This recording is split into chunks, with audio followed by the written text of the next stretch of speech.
അപ്പോൾ എൻ്റെ സ്വന്തം കുഞ്ഞുമക്കളെ, അപ്പോൾ കോൾവിൻ ചേട്ടൻ കൊണ്ടുവന്നേക്കടൊക്കെ നല്ല കിടിലും കിടക്കാച്ചി മാമ്പഴം കൊണ്ടുവന്നിട്ടുണ്ട്. അപ്പം നമുക്ക് ഇവനെ വെച്ച് നല്ല കിടിലും കിടക്കാച്ചി ഒരു പുട്ടുണ്ടാക്കാം മക്കളെ.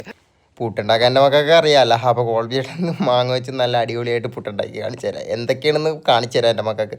നല്ല അടിപൊളിയായിട്ട് മാങ്ങ ചെത്തി ചീവി അങ്ങോട്ട് എടുക്കാൻ മക്കളെ, തൊലിയൊക്കെ എന്നിട്ട് കണ്ടിച്ച് അങ്ങോട്ട് ഒരു പാത്രത്തിലൂടെ അങ്ങോട്ട് സെറ്റ് ചെയ്തിടാം. വേറൊരു പാത്രത്തിലോട്ട് നല്ല പുട്ടുപൊടി അങ്ങോട്ട് ഇട്ട് കൊടുക്കുക, തേങ്ങ ഇട്ട് കൊടുക്കുക, നല്ല അടിപൊളിയായിട്ട് ഇത്തിരി മഞ്ഞപ്പൊടി അങ്ങോട്ട് ഇട്ട് കൊടുക്കുക, വെള്ളം ഒഴിക്കുക, ഉപ്പിടുക, നല്ല കിടുകച്ചായിട്ട് അങ്ങോട്ട് മിക്സ് ചെയ്യുക മക്കളെ. ഇത്തിരി മാങ്ങയും കൂടി ഇടാം കേട്ടോ. മാങ്ങയും കൂടിയിട്ട് നല്ല അടിപൊളിയായിട്ട് അങ്ങോട്ട് മിക്സ് ചെയ്യുക മക്കളെ, കിടുകാച്ചിയായിട്ട്. എന്നിട്ട് അപ്പുറത്തെ പാത്രത്തിലോട്ട് മാങ്ങ സെറ്റ് ചെയ്തതും തേങ്ങയും പഞ്ചസാരയിട്ട് നല്ല കൂട്ടി തിരുമ്മി പിഴിഞ്ഞങ്ങോട്ട് വെക്കണം. എന്നിട്ട് നമുക്ക് ലെയറായിട്ട് ഈ സംഭവങ്ങൾ ഇട്ട് കൊടുക്കുക മക്കളെ. മാങ്ങയുടെ മിക്സും തേങ്ങയുടെ മിക്സും ഇട്ട് കൊടുക്കുക.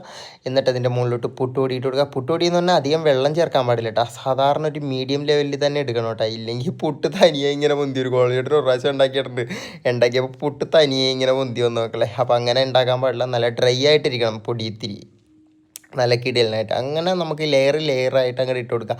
മുകളിൽ ഇത്തിരി പൊടി തന്നെ വെക്കണം കേട്ടോ, എന്നാലേ അത് സെറ്റ് ആവുള്ളൂ. ഇല്ലെങ്കിൽ മറ്റേ നമ്മുടെ അടപ്പുണ്ടല്ലോ അതിനകത്ത് ശരിക്കും പറ്റിപ്പിടിക്കും മക്കളെ. പറ്റിപ്പിടിക്കാതിരിക്കാൻ ഇത് കണ്ട സെറ്റാക്കി വെച്ചിട്ടുണ്ട്. നമ്മുടെ പുട്ട് റെഡി ആയിട്ടുണ്ട്. നല്ല കിടിലൻ കിടുക്കാച്ചി പുട്ട് റെഡി ആയിട്ടുണ്ട്. കിടിലൻ കിടുക്കാച്ചി സാധനം റെഡി ആയിട്ടുണ്ട്. നമുക്ക് കഴിച്ചാലാ?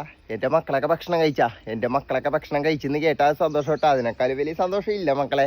അപ്പോൾ കോൾബിയുടെ ഒരു പിടി പിടിക്കാൻ പോകണേ. എൻ്റെ മക്കളും പോരി, എൻ്റെ മക്കളില്ലാതെ എന്ത് പിടി. എൻ്റെ മക്കളെ ഇതിങ്ങനെ വെച്ച് അങ്ങോട്ട് കുഴച്ചൊരു പിടുത്തം പിടിച്ചാലെന്താ.